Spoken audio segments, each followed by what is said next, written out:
Okay, so now we're going to shift gears a little bit and talk about link building, or better yet, link earning, okay? So again, in the past, the way that you would build links, which again, think of a link as a vote of confidence from another website to your website, which helps for you to build your SEO credibility, right? So in the past, it was all about just blasting out emails or gaining these crappy links from third-party sources, from link farms or something like that, where I'm gonna send an email to 100 different publications and pitch the story that I want on their website, and they might post it, they might give me a link, they might not. I'm just spamming essentially.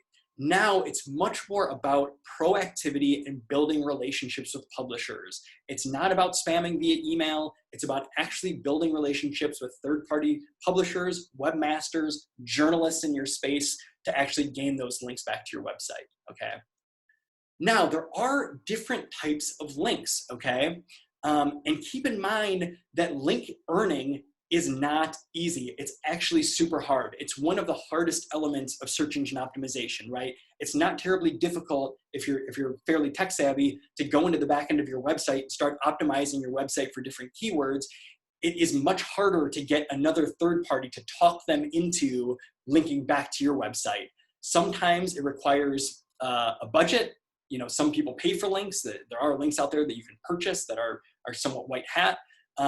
But it's almost always hard to do, right? This isn't an easy part of it, but it's a very, very important part of it. So let's talk about the three basic types of links, okay?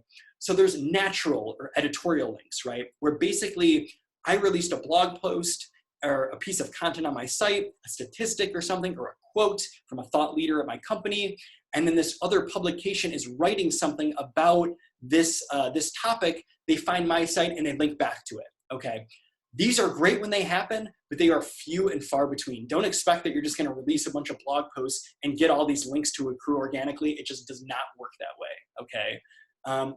Then there's manual outreach, link earning, right? So this is what I'm talking about when I mean building relationships. And I'm gonna show you a tool in just a moment that I use to perform this link earning and manual outreach that is highly effective. Basically what you're doing is you're actually building relationships with bloggers, with webmasters, with journalists. Often this is via email, you pitching them and saying, hey, I noticed that you have this article, can you link back to us? Or you're actually contributing some authoritative content. Oftentimes that only you are able to present to them. You have to have some sort of differentiator and they might link back to you. But really what you have to do is you have to create a unique value proposition and then pitch.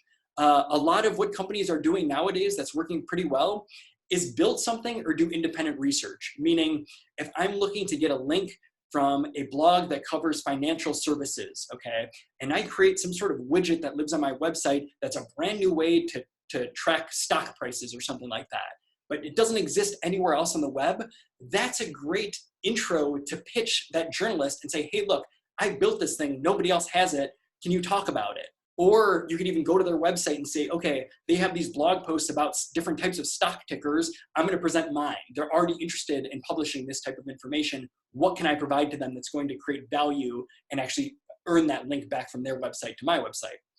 Then there's self-created non-editorial links. These are links that basically you can build yourself, where you can submit your information in a directory, you submit your company information, you submit a link, and then they link back to you.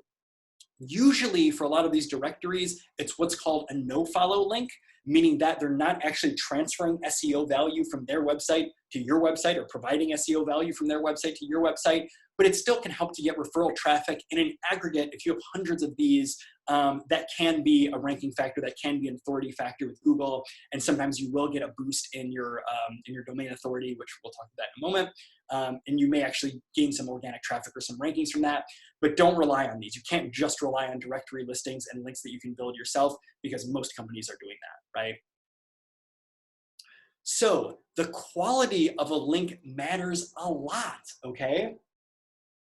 So for this particular situation, okay, I'm using Moleskine as an example. If anybody's ever used Moleskine, they create notebooks, really, really nice ones. And on CNBC, right, they have this article where they're talking about travel gear and gadgets, and then they're linking back to Moleskine's website, okay? This is a tremendously valuable link for a few different reasons. The first is that CNBC has what's called a high domain authority. Domain authority is a number on the scale from 0 to 100 created by a company called Moz. And there's different types of companies that have their own kind of domain authority rankings, but I like Moz is the best. And basically what they do is they say for this particular domain, it's an X out of 100 domain. So if it's 80 out of 100, that's a pretty high domain authority. If it's 1 out of 100 or 2 out of 100, that means that website domain and all the pages within that domain have a relatively low domain authority. So would a link from a high domain authority site be more valuable than a low domain authority site? Absolutely, right? The higher the domain authority, the more of an authority they are in their space according to search engines, and a link from them is going to count a lot more than some, blogger who just put up their website yesterday and has a domain authority of 1 out of 100. There's also individual page authority, right? So you can have a site with a very high domain authority, but with no links to a particular page. And even though there's a high domain authority for that site, the actual page authority is relatively low, right? So what we're looking for links is primarily page authority, though domain authority does have a part to play. But what I'm looking for on CNBC, for example, is they have a link from their site to Moleskin's site from a particular page on their site that has a page authority of 55 out of 100, which is a high page authority, right? This is a great link for Moleskin. The other great thing about this particular link is it's highly relevant to Moleskin, right? This is actually a page that's a travel gear and gadgets post from CNBC, right? This is exactly what they're going for in terms of a link that could have value to them, that could drive people back to their website and even create product purchases from this link, right? So you also have to think of not only the page authority of that site that you're getting links from, but also how relevant is it to my brand, my products, my services. The more relevant it is, likely the more value that link is going to have. So how do we earn these links? Okay, there's a bunch of different ways to do it. I'm going to go through some high-level tactics, and then I'll go through some very specific ones as well. But first off, get your customers to link to you. If you have partners that you work with, request a link. This is low-hanging fruit. People that you already have a relationship with, if they have a partners page on their website where they list some of their partner companies or other companies that they work with, their vendors that they work with, request a link, right? Or request that they add some sort of badge, your logo to their website, whatever the case may be. This is low-hanging fruit, right? People that you already have a relationship with are going to be much easier to talk them into linking back to you than people that you don't have any sort of relationship with. Build a company blog. If you don't have one already, you need to build one. Make it valuable, make it informative, do your keyword research, look at what questions people are asking in relation to your business, write blog posts that address those questions, right? Create content that inspires visual sharing and natural linking. So, timeliness is very important. Usefulness is very important. If you have this long blog post where you're not really saying anything or providing any real value to a reader, then what's the point, right? Humor is great, right? If you can argue, if you're able to write on your blog in an informative way that's also funny, you're better off than 90% of the blogs out there, right? It's very, very hard to do, but humor can be great for shareability, right? Be newsworthy or do something unique, right? You're not going to get organic links to your website, natural links that you don't have to build yourself if you're never doing anything newsworthy. You have to step out of your comfort zone, do something interesting with your business, and then get those links that way, right? You can't just kind of, again, sit on your laurels and just say, I'm going to keep on producing these blog posts and we're probably going to get some links out of it. It just doesn't work that way. And aim for well-trusted sites. So again, go for websites that have a high domain authority, high page authority. Newspapers are great. Major publications are great. University sites, .gov sites, and .edu sites have a lot of link value. So go for well-trusted sites. You don't want links just for the sake of links. And then this is a great one.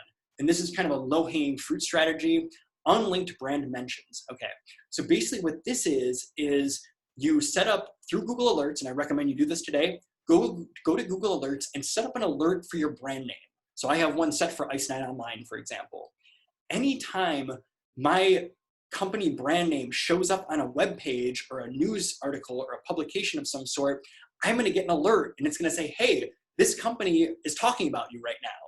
If they don't have a link back to me, I'm gonna request one. That's low-hanging fruit, right? I can reach out to that webmaster, that blog, that publisher, that journalist and say, hey, I noticed you're talking about my company. Can you drop a link in there for us? They'll often do it, right? You have to reach out, you have to be proactive. This is a very easy way to find mentions of your company that will create great links for you potentially without a lot of monitoring needed on your part. Okay, now this is another great way to start link building or link earning is to check your competitor links. So I really like Moz Link Explorer for this. There's other tools that will do this. This is the one that I use. But basically what you do is you put in your competitors, and this tool spits out all their most valuable links from an SEO perspective. Then what do you want to do? Go out and accrue the same links that they have or similar links that they have. If you put in a company and you see that their best links are all from Engadget, right? Then that's probably a sign that Engadget likes writing about your space, right? Journalists are writing about what you, the products that you have or the services that you offer on their website. That's a great inroad to say, hey, look, you're already releasing all this content about my type of company. I have this piece of content for you, or I have this tool you can put on your website, or I have this stat that you can add, and all I request back is a link, right? Or you can look at the directories that they're on. So oftentimes, when we first onboard a new client for SEO, we'll do this competitive analysis and we'll discover directories that are industry specific that they had no idea that existed. You know, if I'm an attorney, for example, there may be attorney specific directories where people go to this site and search for attorneys. I should be on there, right? And a great way to identify what those sites are is go to Moz, put in your competitor links, and see what links they have back to their website. A very easy way to kind of start this process. And then directories, again, you know, focus on what shows up on the first page of Google for your industry. These are some popular directories. As a workaround, you know, I don't really recommend putting all of your company information in each one of these directories individually. Really, it's much better to use a tool like Moz Local, which basically you just have one dashboard where you put in all of your company information and they push it out for you to all these different directories. It will save you a tremendous amount of time and effort. It is paid. I forget exactly how much it costs right now, but that's a great way to get your listing, your company listing, get some links back from a bunch of directories without having to put in a whole lot of work. Now, this is one of my favorite tools for link earning, HARO, okay? Basically what HARO is, and you can register for free, it takes about 5 minutes to register. What you do is you go to HARO, you put in the type of information or the type of news articles where you have information that you might be able to add. So a category, so business and finance, if you're in the business and finance space, for example. And what they're going to do is send you in your email requests from journalists, and a lot of them from major publications, about your industry. And what you need to do is you just pop into that, look at it and say, okay, in this situation, this Katie Holmes from Outwit Trade is looking for information from indie game developers, okay? If I'm an indie game developer and I've created a video game, I'm gonna respond back to this query and say, hey, I can help you out with some information about the industry. I'm the authority here. And what they're going to do oftentimes is link back to you. They're gonna trade you that insight from you for a link back to your website. And oftentimes they'll actually put their domain authority in the actual query so that you can just see, hey, is this a worthwhile publication for me to use? This is a great, great tool to pitch journalists. Bright Local, I saw somebody, or John added that in chat. That's another great tool as well. But yes, these types of tools are really great for actually creating those relationships with publishers and getting valuable inbound links back to your website. Okay, so we're coming to the conclusion here. I know that I've taken up a lot of your time. We're running at over an hour and a half here, so I apologize for going long. There's a lot of information to cover today. So these are all the tools that I've mentioned today in our webinar. So if you want to screenshot this, feel free. I'll include this in the video that we publish later for this webinar.